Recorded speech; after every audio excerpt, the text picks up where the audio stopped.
Tak toto je trojčlenka na úrovni bývalého ministra financí Stanjury.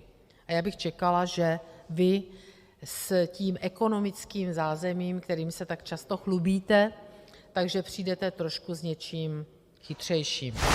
Když vyšlo najevo, že původní rozpočet z pera bývalého ministra Zbyňka Stanjury obsahuje zásadní nedostatky, například chybějící peníze v Státním fondu dopravní infrastruktury nebo přestřelené odhady příjmů státního rozpočtu, čekal novou vládu nelehký úkol.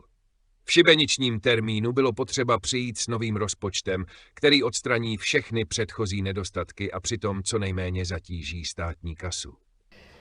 Opozice, která na letošní rok připravila rozpočet s reálným schodkem 350 miliard korun, přece nemůže kritizovat schodek 310 miliard.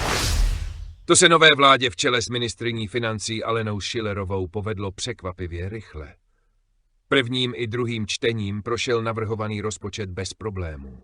Nyní čekala Schillerovou závěrečná bitva, přimět poslaneckou sněmovnu, aby její rozpočet schválila i ve třetím čtení a definitivně tak odsoudila Stanjurův chaotický návrh. Vy všichni říkáte, hlavně ODS, schodek je vysoký a najednou šup, 11 miliard nám nevadí. Hned z úvodu se směrem k vládě snesla kritika z řad opozice kvůli rostoucím cenám pohonných hmot. Na tuto kritiku však byla ministryně financí Alena Schillerová dobře připravena. S jejich připomínkami se dokázala rychle vypořádat a pak už se plynule přesunula k obhajobě vlastního rozpočtu a navrhovaného schodku, který je realistický a obhajitelný, na rozdíl od minulé vlády, jež zanechala stát v dluzích a chaosu.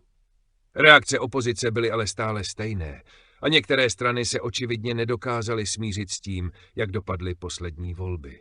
Ale pořád je to 1000krát lepší než vylhaná bilance kritizující opozice. Opozice kritizovala vysoký deficit a údajně neřešení problémů lidí. Schillerová však byla na kritiku připravena. Upozornila, že jejich tvrzení často staví na nereálných číslech. Zástupci koalice ANO, SPD a motoristů drželi rozpočet pevně a podporovali ministryni svými projevy. Myslím si, že je to lež jako věž. A to, že je to lež jako věž, tak o tom svědčí, že se vám ta konsolidace veřejných financí, kterou jste slibovali, nepovedla a že to šlo místo toho, aby to šlo k lepšímu, tak to šlo do kytek. Opozice postupně předložila desítky pozměňovacích návrhů.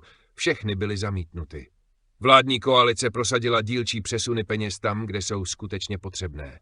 Sport, mládež, bezpečnost. Starší občané i rodiny tak mají jistotu, že stát spravuje peníze rozumně a předvídatelně.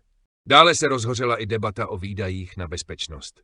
Zástupci opozice tvrdili, že výdaje nestačí, ale Schillerová zdůraznila, že výdaje na obranu jsou dostatečné a vláda připravuje stát na případné krizové situace.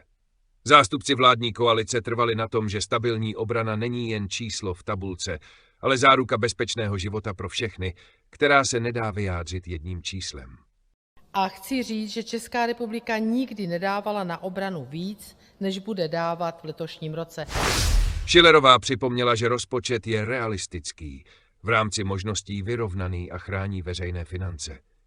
Opozice mluvila o protizákonnosti, ale ministryně trvala na faktech.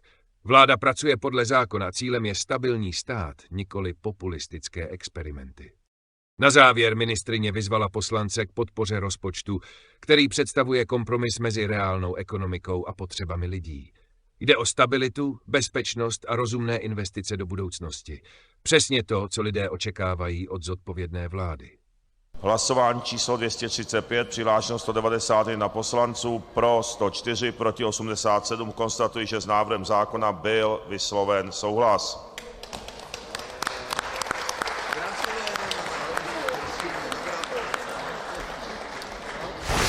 Sněmovna rozpočet Schillerové schválila bez problémů, na rozdíl od Stanjurova návrhu.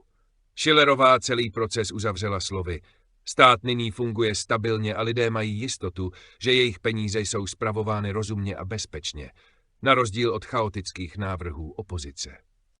A co si o tom myslíte vy? Je podle vás nový rozpočet krok správným směrem, nebo by měly být provedeny ještě další úpravy? Děkujeme, že jste se dívali.